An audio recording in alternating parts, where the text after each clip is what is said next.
I'm astrologer and life coach Penny Dix. Welcome to my YouTube channel. Welcome back if you're one of my regular visitors. And if you've not been here before, a big welcome to you. And I'd love it if you'd subscribe. So today I'm bringing you one of my short heads up videos. But this one is specifically for the sign of Cancer. And that's whether you are the sun in Cancer or the rising sign, also known as the ascendant. And it's for everything you need to know about the month of May 2023, astrologically that is. So let's have a look, because at the beginning of the month, on May the 1st, on May Day, Pluto, my big little dwarf planet, our planet of transformation, empowerment, beginnings, endings, the phoenix that rises from the ashes, and don't we all feel like doing that sometimes, is in Aquarius, which of course it's newly moved into, in the part of your chart that is to do with basically other people's money, transformation, joint finance, it can be investments, anything of that nature. Well, it's going to go retrograde. By the 11th of June, it retrogrades all the way back into your 7th house, Capricorn, of relationships.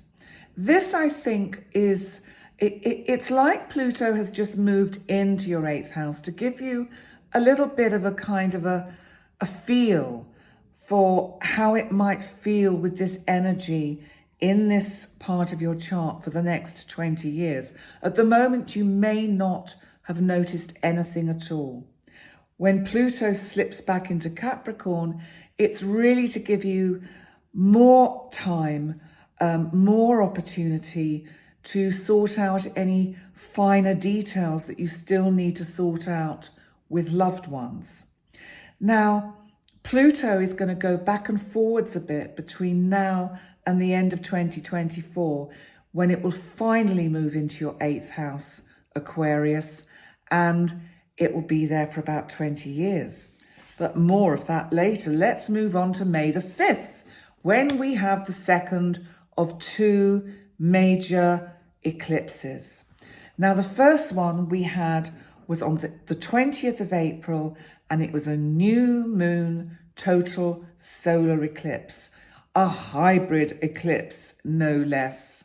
And this is a full moon lunar eclipse in the sign of Scorpio, which is your 5th house of fun, children. It can also be entertainment. It can be creative projects. So how, for a Cancerian, does this energy play out in your 5th house? Remember, it's about letting go. It can be about endings, but it can also be about beginnings, because, you know, when we have closure, it leaves room for something new to come in. You may be saying, you know, a fond goodbye to one of your children if you have them, because they're moving away or they're moving out. There could be something of that nature. And remember, it doesn't necessarily happen on the day. That's just the trigger point, because when it does happen is at the right time. And it could be anything from weeks to months to even years. But you will see that the seeds of this happening started around this particular eclipse. So I'm going to talk more about that when I do my full moon video, when I talk about the individual signs. So look out for that when it's out, and you can check out more fully how this full moon is going to affect you, Cancer. On the 9th, the sun, which is our life force, our very essence, which is in Taurus in your 11th house, which is the part of your chart to do with the community at large, amongst other things. It's conjunct Uranus in Taurus. Now, Uranus, as you know by now, is our planet of the unexpected, of shocks, of, oh God, all sorts of things. It's also the planet of technology. It's an absolutely fascinating planet. And from the astronomy point of view, it has a very unusual rotation. And I can't remember exactly. I must look it up and tell you about it, because it doesn't behave like the other cosmic bodies, which is probably why it's got this kind of identity as being unpredictable, because it has a kind of unpredictability about it. So with the sun being conjunct in the 11th house, I think this just brings perhaps surprising information or news about either a group you belong to, or it could be in the community, something happens which is surprising, or it's about something that you are wanting to spend some time doing that you enjoy, that and is probably technologically based. Now remember, Mercury is retrograde, and by the 15th in Taurus, our planet of communication will turn direct again. And so that is going to ease things up. And, you know, Mercury in Taurus retrograde really gives us a chance to look at what we value. And for you, Cancer, this is the 11th house of, as I say, the community at large. What things do you value? Have you spent enough time looking at the various parts of society that you belong to, at the new ideas that people have? I think it's been a really good chance for reflection, not just for you, Cancer, but for all of us. And it won't actually come out of its shadow, which means it won't get back to the point where it starts to go into sort of virgin territory until the end of May, around the 27th, 28th. So anything of any great significance that you want to get going, really May is not the best time to do it. Wait till the astrological weather forecast is a little bit more favourable, and that could be in June. By the 16th, Jupiter, my big outer boy of luck, opportunity, and all sorts of expansive energies, moves into Taurus, into this 11th house of yours, from your house of Aries, your house of career.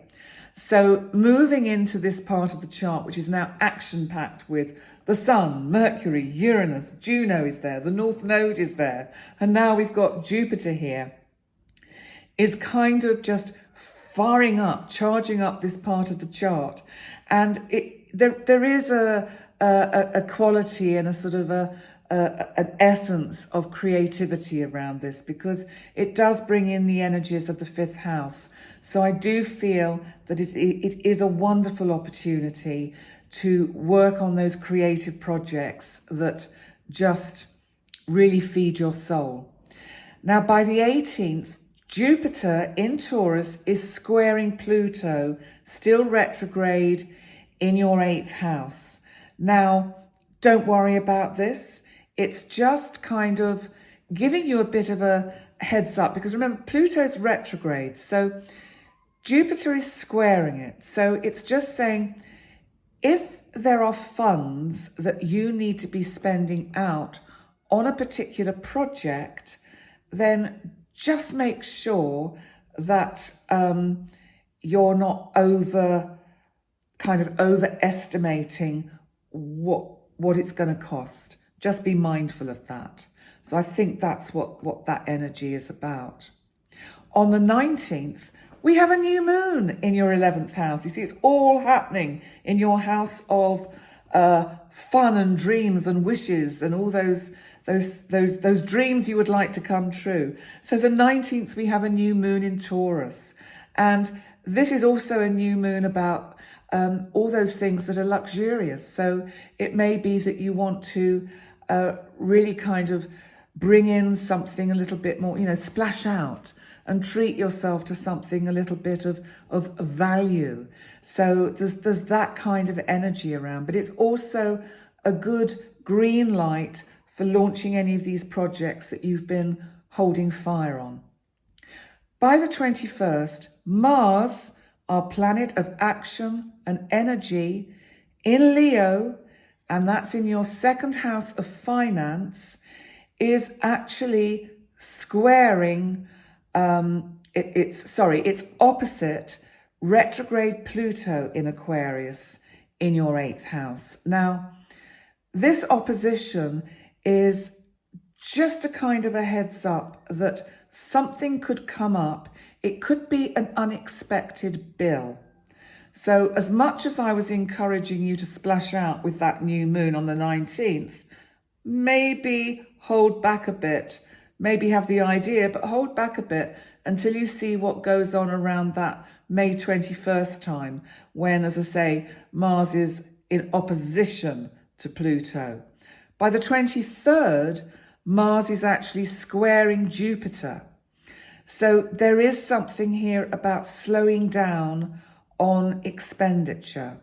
I think you may have been overestimating, getting a little bit kind of overinflated with your ideas, maybe, you know, just kind of imagining you've got more than you actually have. And maybe it's that unexpected bills come in because of Mercury's retrograde that you've forgotten about, that kind of put the brakes on what you're trying to do that is creative. Now we have a very important fixed Grand Cross on the 25th, which I will do a separate heads up about. Now, a fixed Grand Cross, in some ways you can visualize it. It's a bit like a big square, and you could also call it a grand square. Now, it's fixed because it's between Mars in Leo, the North Node and in Taurus and Jupiter, Pluto in Aquarius, and the South Node in Scorpio. So you get this fixed energy. I think how it's going to play out for you, Cancer, is again, like I've said to most of the other signs, you could find yourself feeling a little bit restricted, a little bit like, what I'm wondering is if there are events that happen out there on the big world stage that affect you particularly because it's the 11th house that is brought into this, which is the community at large. I just wonder whether something goes on in the world that basically has us all in a bit of a quandary, so that we're thinking, oh God, not again. Please, you know, haven't we had enough? I mean, I hope I'm wrong. Maybe it's just that it's all kicking off with these various situations we've got in Sudan and Ukraine and Iran and Israel. You know, maybe it's just some more of the same, but there could be something that's restricting all of us at that time. By the 27th of May, Jupiter, our planet of opportunity and expansion, in Taurus, in your 11th house, conjuncts the North Node. Now, the North Node is your destiny. It's also our collective destiny. Jupiter here is bringing opportunity.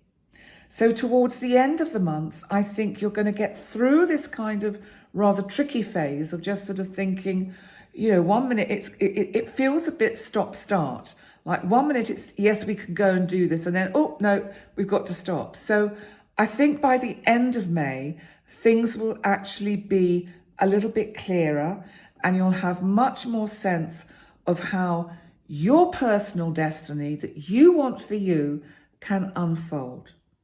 So on that note, Cancer, I'd like to say thank you so much for joining me for this short heads up video about May 2023.